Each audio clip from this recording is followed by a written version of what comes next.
Hello everyone, welcome to সিনি classroom. আজকে যে টপিক ডিসকাস করবো সেটা স্ট্যাটিক জিকে। স্ট্যাটিক যে পোর্শনটা আমরা পড়বো সেটা হচ্ছে flora and fauna of India. তোমাদের সামনে এনটিপিসি এক্সাম, সেই এক্সামের সিলেবাসটা একটু ভালো করে যদি পরখ করো তাহলে দেখবে তোমাদের একটা টপিক আছে সিএস পেপারে, সেটা হচ্ছে flora and fauna of India. কিন্তু এই টপিকটা পড়তে গিয়ে তোমরা একটু পাজলড হয়ে যাও, যে তোমাদের কাছে যে সমস্ত বায়াচলিত বই আছে সেখানে কিন্তু এটা একটা জায়গায় সাজিয়ে দেওয়া নেই, ফলে পড়তে গিয়ে বিভিন্ন ধরনের প্রবলেমের সম্মুখীন তোমরা হও। তোমাদের এই কথা মাথায় রেখে, প্রবলেমের কথা মাথায় রেখে আমরা টিম সিনকাসের পক্ষ থেকে তোমাদেরকে এটা সুন্দর করে রিপ্রেজেন্ট করার চেষ্টা আমরা করব, যেখানে যাতে তোমরা ম্যাক্সিমাইজ স্কোর তোমরা পরীক্ষায় করতে পারো। তাহলে sir, flora and fauna of India থেকে আমরা কোন কোন টপিকগুলো আমরা পড়বো? তাহলে আমাদের যে সমস্ত জিনিস করতে হবে সেটা Flora and fauna of India পড়তে হবে, ন্যাচারাল ভেরিয়েশন পড়তে হবে, মেডিকেল প্ল্যান্ট পড়তে হবে, ecosystem, wild life, conservation of forest and wild life, তার মধ্যে পড়তে হবে biosphere reserve, national park, wild life স্যাংচুয়ারিজ। Recently যে ফরেস্ট রিপোর্ট পাবলিশ হলো সেটা আমাদের দেখতে হবে, তার সঙ্গে আইইউসিএন এবং হচ্ছে এনভায়রনমেন্টাল মুভমেন্টস গুলো আমাদের দেখতে হবে। কিন্তু একটা ভিডিওতে এত কিছু জিনিস আমাদেরকে কমপ্লিট করা সম্ভব না, না হলে ভিডিওটা অনেক লেন্দি হয়ে যায়। তার জন্য এটাকে আমরা তিনটে পার্টে কমপ্লিট করব। আজকে পার্ট 1 এ আমরা যেটা দেখব সেটা হচ্ছে flora and fauna of India, natural variation, medical plant, ecosystem, wild life এবং এনভায়রনমেন্টাল মুভমেন্টস গুলো আমরা দেখব।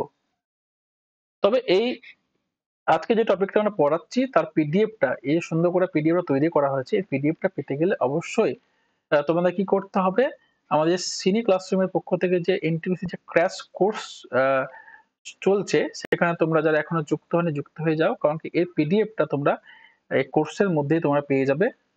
হ্যাঁ, ভিডিওটা অবশ্যই ফ্রি থাকছে, এই কোর্সের মধ্যে কিন্তু পিডিএফটা পেয়ে যাচ্ছ। পরবর্তীকালে অবশ্যই এটা ফ্রি সেকশনে দিয়ে দেবো, কিন্তু কবে দেবো বলতে পারছি না, তবে আপাতত এটা কোর্সের মধ্যেই থাকছে। ওকে।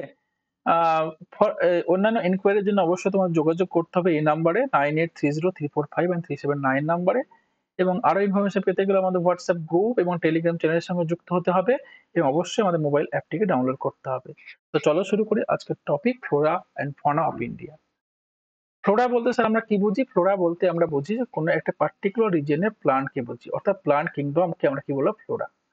ফনা বলতে তাহলে কি বুঝি স্যার? ফনা বলতে আমরা একই রকম ভাবে কোনো একটা পার্টিকুলার রিজনে আমরা অ্যানিমাল কিংডমকে বুঝবো। বোঝা গেছে? আমরা একটু যদি ভালো করে ইন্ডিয়ার ক্ষেত্রে দেখি তাহলে দেখো মোটামুটি 47,000 এর ওপরে কি আছে? প্লান্ট কিংডম, কিন্তু এখানে প্লান্ট স্পিসিস কিন্তু আমাদের দেখা যায়। তার মধ্যে প্রায় 15K মতো আমাদের কি দেখতে পাচ্ছি? ফ্লাওয়ারিং প্লান্ট আমরা দেখতে পাচ্ছি। ওকে। আবার যদি আমরা অ্যানিমাল দেখি তাহলে অ্যানিমাল স্পিসিস কত দেখা যায় স্যার? প্রায় 90,000 এর উপরে কিন্তু আমরা অ্যানিমাল স্পিসিস আমরা দেখতে পাচ্ছি।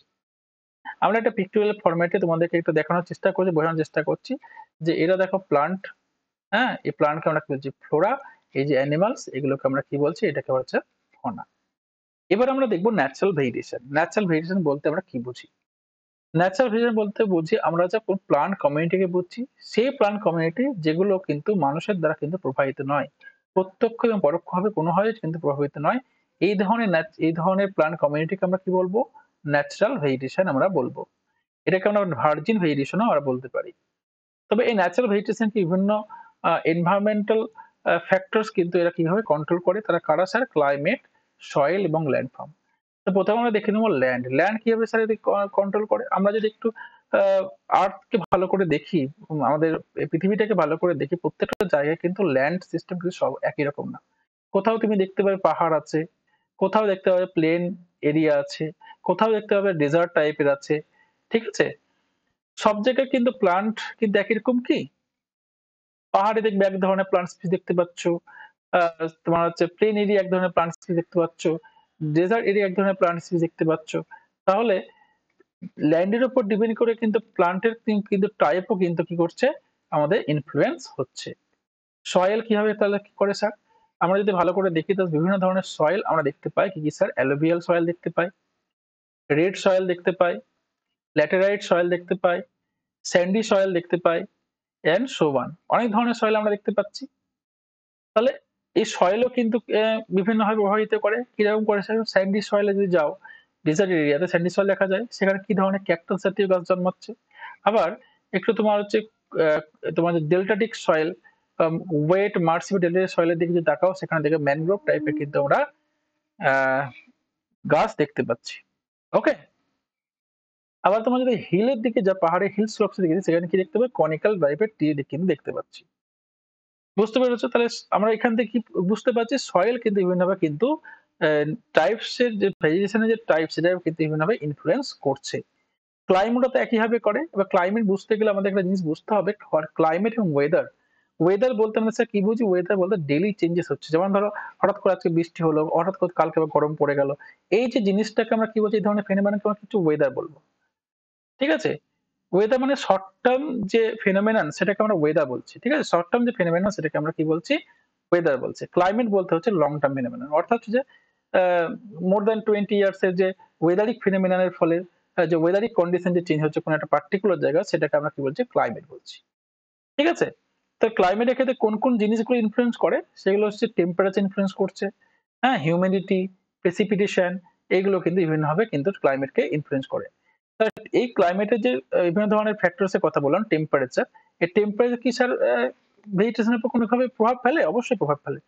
কারণ কি যদি যে কোনো জায়গায় ঠান্ডা এরিয়াতে এক ধরনের গাছ দেখতে পাচ্ছ, গরম এলাকায় এক ধরনের গাছ দেখতে পাচ্ছ। তার মানে টেম্পারেচার চেঞ্জেস এর উপর ডিপেন্ড করে কি ধরনের গাছ ভেজিটেশন হচ্ছে ট্রপিক্যাল হচ্ছে, সাবট্রপিক্যাল টেম্পারেট হচ্ছে, সাবট্রপিক্যাল হচ্ছে, টেম্পারেট হচ্ছে, অ্যালপাইন ভেজিটেশন দেখতে পাচ্ছ। তো বিভিন্ন ধরনের টেম্পারেট ডিপেন্ড করে কিন্তু আমরা বিভিন্ন ধরনের টাইপের কিন্তু ভেজিটেশন আমরা দেখতে পাচ্ছি। সানলাইটের ক্ষেত্রেও তাই স্যার, সানলাইটের ক্ষেত্রেও তাই। কারণ সানলাইটের ভেরিয়েশন কিন্তু বিভিন্ন জায়গায় বিভিন্ন ধরনের রকম। কেন বিভিন্ন রকম স্যার? কোথাও ল্যাটিটিউড এর উপর ডিপেন্ড করছে, কোথাও অল্টিটিউড কোথাও বেশি। হ্যাঁ? ফলে তার উপর ডিপেন্ড করে কোথাও দিনের ডিউরেশনটা কোথাও বেশি হয়ে যাচ্ছে, কোথাও কম হয়ে যাচ্ছে। এই জিনিসগুলো দেখতে পাচ্ছি। তো যেখানে লঙ্গার ডিউরেশন অফ সানলাইট দেখতে পাওয়া যায়, সেখানে কি হচ্ছে? গাছগুলো দেখতে পাবে খুব তাড়াতাড়ি গ্রো করে। আবার যেখানে তোমার আ আ ডিউরেশনটা কম সেখানে কিন্তু গাছ কিন্তু স্লো তোমার হচ্ছে গ্রো করছে। প্রেসিপিটেশন এর ক্ষেত্রেও ডিপেন্ড করে কি হয় sir? Density of vegetation depend করে। হ্যাঁ, ঘনত্ব ডিপেন্ড করে ভেজিটেশন এর উদ্ভিদের ঘনত্ব ডিপেন্ড করে। যেখানে হেভি রেইনফল হচ্ছে সেখানে বেশি ঘনত্বের ভেজিটেশন দেখা যায়। যেখানে কম বৃষ্টি হচ্ছে সেখানে কিন্তু কম ঘনত্বের ভেজিটেশন দেখতে পাওয়া যায়। এবার আমরা দেখব টাইপ অফ ভেজিটেশন। ভেজিটেশনের টাইপ দেখতে গেলে আমরা দেখতে পাবো মোটামুটি মেজর এই ৫ টি টাইপ আমরা দেখতে পাই। কি, কি sir? Number 1 that is the tropical evergreen forest, তারপর tropical deciduous forest, tropical thorn forest, mountain forest and mangrove forest. এইগুলো কিন্তু আমাদেরকে দেখতে হবে। প্রথমে যে টপিকটা দেখবো হচ্ছে tropical evergreen forest. Evergreen forest বলতে কোন কিছু বলে? যেখানে গাছপালা সারা বছরই কিন্তু গ্রিন থাকে, হ্যাঁ? কোনো পার্টিকুলার সিজনে কিন্তু গাছের পাতা শেড হয়ে যাচ্ছে না, ঝরে পড়ে যাচ্ছে না। সারা বছরই কিন্তু গাছের পাতা গ্রিন থাকে। সেগুলোকে কি বলবো আমরা? এভারগ্রিন ফরেস্ট বা চিরহরিৎ অরণ্য বলবো। তাহলে কোন, কোন জায়গায় আছে এটা হচ্ছে? যেখানে তোমার হচ্ছে রেইনফল হচ্ছে মোর দ্যান 200 সেন্টিমিটার, হ্যাঁ? যেখানে অ্যানুয়াল টেম্পারেচার 22 ডিগ্রি সেন্টিগ্রেড থেকে বেশি হবে, অ্যানুয়াল হিউমিডিটি মোর দ্যান হচ্ছে 70%, সেই সমস্ত এলাকাতে কিন্তু ট্রপিক্যাল এভারগ্রিন ফরেস্ট কিন্তু দেখা যায়। ঠিক আছে? কোথায়, কোথায় দেখা যায় স্যার? দেখতে পাবো ওয়েস্টার্ন ঘাট, লাক্ষাদ্বীপ, আন্দামান নিকোবর আইল্যান্ড, আসাম, মেঘালয়, হ্যাঁ? এই সমস্ত এলাকাতে কিন্তু এই সমস্ত এলাকাগুলোতে কিন্তু দেখা যাচ্ছে। কি, কি গাছ এখানে জন্মায় স্যার? এখানে জন্মাচ্ছে rubber, mahogany, ebony, rosewood, coconut, bamboo, cinchona, কেন, পাম এই সমস্ত গাছগুলো যখন এখানে দেখতে পাচ্ছি, তেমনি কিছু কমন অ্যানিমালস দেখতে পাওয়া যায় যেমন হচ্ছে কি এলিফ্যান্টস, মাঙ্কি, লেমুর, ডিয়ার এই সমস্ত গুলো আমরা দেখতে পাচ্ছি। এছাড়াও এখানে হর্ন রাইনোসেরাস হচ্ছে একশৃঙ্গি যে গন্ডার সেটাও কিন্তু আমরা দেখতে পাচ্ছি কোথায়? সেটা আসাম এবং ওয়েস্ট বেঙ্গলে আমরা দেখতে পাবো। ওকে? এবার আমরা দেখব ট্রপিক্যাল ডিসিডিউয়াস ফরেস্ট। ট্রপিক্যাল ডিসিডিউয়াস ফরেস্ট হচ্ছে আমাদের ইন্ডিয়ার সবচেয়ে বেশি দেখা যায়। হ্যাঁ? যেখানে ৭০ থেকে 200 সেন্টিমিটারের মতো অ্যানুয়াল রেইনফল হয় এবং টেম্পারেচার হচ্ছে মোটামুটি 27 ডিগ্রি সেলসিয়াস। সে সমস্ত এলাকাগুলোতে কিন্তু ডিসিডিউয়াস ফরেস্ট দেখতে পাচ্ছি। এবং এটাকে আমরা মনসুন ফরেস্টও বলে থাকি। ঠিক আছে? এবং এখানে একটা ইম্পোর্টেন্ট ফ্যাক্ট হচ্ছে কি এই যে ডিসিডিউয়াস ফরেস্ট এটাকে বাংলায় কি বলি? পর্ণমোচী উদ্ভিদ। তার মানে বছরে কোনো একটা পার্টিকুলার টাইমে এই গাছের পাতা কিন্তু কি হচ্ছে তোমার ঝরে পড়ে যাচ্ছে। ন্যাচারালি এটা স্প্রিং অর্থাৎ বসন্তকালে হয় এবং আর্লি সামারেও অনেক ক্ষেত্রে দেখা যায়। এবং অ্যাভেইলেবিলিটি অফ ওয়াটারের উপর ডিপেন্ড করে জলের পর্যাপ্ততার উপর ডিপেন্ড করে কিন্তু এই ফরেস্টকে দুটো টাইপে ডিভাইড করা যায়। একটা হচ্ছে ময়েস্ট ডিসিডিউয়াস ফরেস্ট, একটা হচ্ছে ড্রাই ডিসিডিউয়াস ফরেস্ট। ময়েস্ট ডিসিডিউয়াস ফরেস্ট কোথায় দেখা যায় স্যার? যেখানে 200 থেকে 100 সেন্টিমিটারের মধ্যে রেইনফল সেখানে কিন্তু আমরা ময়েস্ট ডিসিডিউয়াস ফরেস্ট দেখতে পাচ্ছি। আবার ড্রাই ডিসিডিউয়াস দেখতে পাচ্ছি স্যার যেখানে 100 থেকে 70 সেন্টিমিটারের মতো রেনফল, অ্যানুয়াল রেনফল, সেখানে কিন্তু ড্রাই ডিসিডিয়াস ফরেস্ট দেখতে পাবো। নেক্সট যে টপিকটা দেখবো সেটা হচ্ছে ট্রপিক্যাল থর্ন ফরেস্ট। সেটা কোথায় দেখা যায় স্যার? সেখানে দেখা যাচ্ছে এখানে তোমার হচ্ছে less than 70 centimetre rainfall, humidity হচ্ছে খুব কম দেখা যায়, হাই টেম্পারেচার যেখানে থাকে সেখানে কিন্তু এই ধরনের গাছ দেখা যায়। এবং মনে রাখার বিষয় হচ্ছে এখানে কিন্তু গাছের যে রুটস গুলো হচ্ছে অনেক লম্বা হয়। কেন লম্বা হয়? কারণ হচ্ছে এখানে যেহেতু বৃষ্টিপাত কম, ফলে এরা ডিপেন্ড করে কি করে, গ্রাউন্ড ওয়াটারের উপর ডিপেন্ড করে। যেহেতু বৃষ্টি হয় না, তবে সেজন্য গ্রাউন্ড ওয়াটারের যে লেভেলটা সেটা হচ্ছে আর্থ কাস্ট থেকে অনেকটা নিচু থাকে, ফলে গাছের এই যে রুটস গুলো কিন্তু তোমার হচ্ছে অনেকটা লম্বা হয়। কারণ কি এগুলো অ্যাবজর্ব করে, তোমার হচ্ছে গ্রাউন্ড ওয়াটার অ্যাবজর্ব করার জন্য গাছের রুটসটা কিন্তু অনেকটা লম্বা হয়। এদের স্টেম গুলো কেমন হয়? সসালেন্ট হয়, রসালো হয়। কারণ কি রসালো? কারণ কি এরা কি করে, ওয়াটারকে কনজার্ভ করে রাখে। ঠিক আছে? পাতাগুলো কেমন হয় স্যার? পাতাগুলো ঠিক অর্থাৎ মোটা বা স্মল হয়। কেন স্মল কেন হয় স্যার? স্মল এই কারণে হয় যাতে এরা ইভাপোরেশনটা অনেকটা কম করা যায়, মিনিমাইজ করা যায়। ঠিক আছে? তাহলে এই ধরনের তোমার হচ্ছে ফরেস্ট স্যার কোথায় কোথায় দেখা যায়? মেইনলি দেখা যায় স্যার রাজস্থান, গুজরাট এই সমস্ত এলাকাতে, মধ্যপ্রদেশে কিছুটা দেখা যায়, ছত্তিশগড়েও দেখা যায়।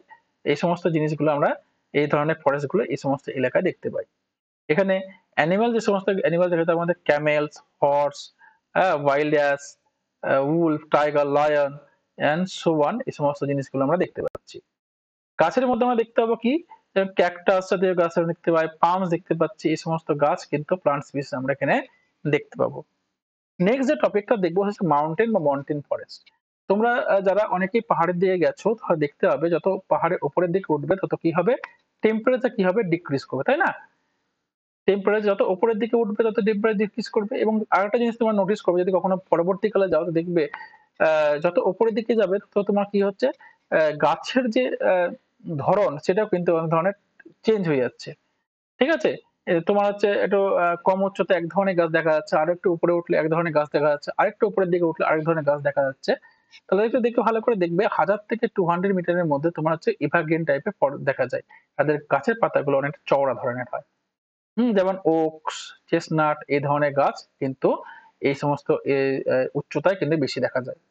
1500 থেকে 3000 মিটারের মধ্যে আমরা কোন গাছ দেখা যায়? 15 থেকে হচ্ছে কনিফেরাস টাইপের গাছ দেখা যায়, যেমন পাইন, দেওদার, এই সমস্ত গাছ আমরা দেখতে পাচ্ছি। আবার তুমি যদি একটু আরো উপরের দিকে যাও, 3600 মিটারের উপরে যদি তোমরা যাচ্ছ, সেখানে কি ধরনের অ্যালপাইন টাইপের গাছ দেখতে পাবো, যেমন সিলভার ফার, হ্যাঁ, এই ধরনের গাছ দেখতে পাচ্ছ, পাইন গাছ দেখতে পাবে, এই সমস্ত গাছ তুমি দেখতে পাবে। এছাড়া কমন কিছু অ্যানিমালস ওখানে দেখতে পাবে, যেমন Kashmir stag, hmm, spot deer, wild sheep, jack rabbit, এই সমস্ত জিনিস তোমরা আমরা ওখানে দেখতে পাবে। ঠিক আছে? এবার আমরা আসবো ম্যানগ্রোভ ফরেস্টের ক্ষেত্রে। ম্যানগ্রোভ ফরেস্ট ন্যাচারালি দেখা যায় টাইডাল এরিয়ায়। যে সমস্ত এলাকায় টাইডাল এরিয়াতে, কোস্টাল এরিয়াতে কিন্তু ম্যানগ্রোভ ফরেস্ট আমরা দেখতে পাচ্ছি। ঠিক আছে? মেনলি দেখা যাচ্ছে গঙ্গা, মহানদী, কৃষ্ণা, গোদাবরী, কাবেরী এদের যে বদ্বীপ এলাকা আছে সেখানে কিন্তু আমরা এই ধরনের ভেজিটেশন দেখতে পাবো। বোঝা গেছে? সব থেকে লার্জেস্ট টাইডাল ফরেস্ট কোথায় দেখা যায় স্যার? সেটা হচ্ছে গঙ্গা ব্রহ্মপুত্র হচ্ছে যে ডেল্টা, অর্থাৎ যেটা সুন্দরবন যেটা বলছি আমরা, সুন্দরবন, সেখানে কিন্তু আমরা সবচেয়ে বেশি এই ধরনের ম্যানগ্রোভ ফরেস্ট দেখতে পাই। এখানে সুন্দরী গাছ দেখা যায়, এছাড়াও গরান, গেওয়া এই সমস্ত গাছগুলো দেখতে পাচ্ছি। ফেমাস অ্যানিমাল এখানে কি দেখা যায় স্যার? রয়্যাল বেঙ্গল টাইগার এখানকার হচ্ছে ফেমাস, হচ্ছে তোমার কি অ্যানিমালস। এবার আমরা দেখে নেব মেডিকেনাল প্ল্যান্ট। মেডিকেনাল প্ল্যান্ট বলতে আমাদের ইন্ডিয়াকে আমরা কি বলি? ইন্ডিয়া সবচেয়ে বেশি পরিচিত হার্বস এন্ড স্পিসিস এর জন্য। প্রাচীন যুগ থেকে জানি এখানে দেখতে পাওয়া যায়। আমাদের ওয়ার্ল্ড কনজারভেশন অফ ইউনিয়ন যে রেড লিস্ট আছে, সেখানে প্রায় 352 খানা মেডিকেনাল প্লান্ট এখানে কিন্তু নাম ইনক্লুড আছে। তার মধ্যে 52টা মতো হচ্ছে ক্রিটিক্যালি থ্রেটেন্ড এবং 49টা হচ্ছে এন্ডেঞ্জার স্পিসিস দেখা যাচ্ছে। কিছু কমন কিছু প্লান্টস যেগুলো আছে, যেগুলো মেডিসিনে ইউজ হয়, সেগুলো আমরা দেখব। যেমন নাম্বার 1 সর্পগন্ধা। সর্পগন্ধা কিসে ইউজ করা হয় স্যার? সেটা ব্লাড প্রেশার ট্রিট করার জন্য ইউজ করা হয়। এবং এটা মনে রাখবে একমাত্র ইন্ডিয়াতে কিন্তু সর্পগন্ধা কিন্তু পাওয়া যায়। জামুন, জামুনের জুস হচ্ছে স্যার, যে জামুনের যে পাকা জামুনের যে জুস সেটা হচ্ছে ভিনিগার প্রিপেয়ার করতে তৈরি হয়। এছাড়াও আহ যে ডায়াবেটিস কন্ট্রোল করার জন্য কিন্তু এর সিডস এর যে পাউডার আছে, হ্যাঁ, বীজের যে পাউডার সেটাও কিন্তু আমরা কিন্তু জামুনের যে পাউডার সেটা কিন্তু ডায়াবেটিস কন্ট্রোল করার জন্য কিন্তু ইউজ হয়। অর্জুন গাছের যে জুস, পাতার যে জুস সেটা হচ্ছে তোমার কি হচ্ছে ইরেক আহ, আহ, ভালো করার জন্য বা ব্লাড প্রেশার ঠিক করার জন্য কিন্তু তোমার হচ্ছে অর্জুন গাছের পাতার জুস কিন্তু তোমার হচ্ছে ইউজ করা হয়। বাবুল, বাবুল হচ্ছে তোমার কি যে আই সোর্স কিউর করার জন্য কিন্তু তোমার হচ্ছে বাবল গাছের পাতা ইউজ হয়। নিম এটা হচ্ছে অ্যান্টিবায়োটিক বা অ্যান্টিব্যাকটেরিয়াল প্রপার্টিজ এর মধ্যে আছে। এছাড়া তুলসী, তুলসী গাছের কি করে ইউজ হয় আমরা সব ছোটবেলা থেকে জানি যে কফ এবং কোল্ড, হ্যাঁ ঠান্ডা লেগেছে বা কাশি হচ্ছে, কফ হচ্ছে, সেক্ষেত্রে কিন্তু হচ্ছে আমরা কি তুলসী গাছের পাতার রস আমরা সেবন করি, ফলে আমাদের এখানটা কিওর করা হয়। এবং কাচনার যেটা হচ্ছে সেটা হচ্ছে কি আমাদের যে অ্যাস্থমা, আলসার এগুলো কিওর করতে এই ধরনের গাছ ইউজ করা হয়। এছাড়াও ডাইজেস্টিভ প্রবলেমের জন্য কিন্তু এই গাছের বার্ডস এবং রুটস কিন্তু খুব ভালোভাবে ইউজ হয়। নেক্সট হচ্ছে যেমন আমরা ইকোসিস্টেম। ইকোসিস্টেম বলতে স্যার আমরা কি বুঝি? ইকোসিস্টেম বলতে আমরা এমন একটা লার্জ কমিউনিটিকে বুঝি যেখানে অ্যানিমাল থাকবে স্যার, প্লান্টস থাকবে, মাইক্রোবস থাকবে, এরকম পার্টিকুলার এরিয়া এবং তাদের মধ্যে একটা ইন্টার রিলেশন তৈরি হবে, সেটাকে আমরা কি বলছি? ইকোসিস্টেম। বোঝা গেছে? এবং এক্ষেত্রে নেচার অফ প্লান্টস তোমার হচ্ছে অ্যানিমাল লাইফের উপর কিন্তু ডিপেন্ড করে। যদি তোমার কোনো ভেরিয়েশন যদি অল্টার হয় তারপরে অ্যানিমাল লাইফও কিন্তু চেঞ্জ হয়ে যাবে। ধরো তুমি একটা জায়গায় ইকোসিস্টেমের মধ্যে গাছগুলো কেটে দেবে, তাহলে কি অ্যানিমালস গুলো তার লাইফ চেঞ্জ হয়ে যাবে? অনেক ক্ষেত্রে অনেক কিছু চেঞ্জ হয়ে যাবে। তাহলে এখান থেকে কি আমরা কি বুঝতে পারছি? যে ভেরিয়েশন যদি অল্টার করা হয় তাহলে তার লাইফও কিন্তু তাদের চেঞ্জ হয়ে যাবে। এবং মনে রাখবে হিউম্যান বিংস, মানুষও কিন্তু এদের একটা integral part of the ecosystem. তারা কি করে এই ভেরিয়েশনকে এবং ওয়াইল্ড লাইফে বিভিন্নভাবে ইউটিলাইজ করে। তাহলে স্যার বায়োম কি? What is biome? বায়োম কি স্যার? একটা কোন একটা ল্যান্ডের যে লার্জ ইকোসিস্টেম, ঠিক আছে, সেটাকে আমরা কি বলছি? সেটাকে আমরা বায়োম বলছি।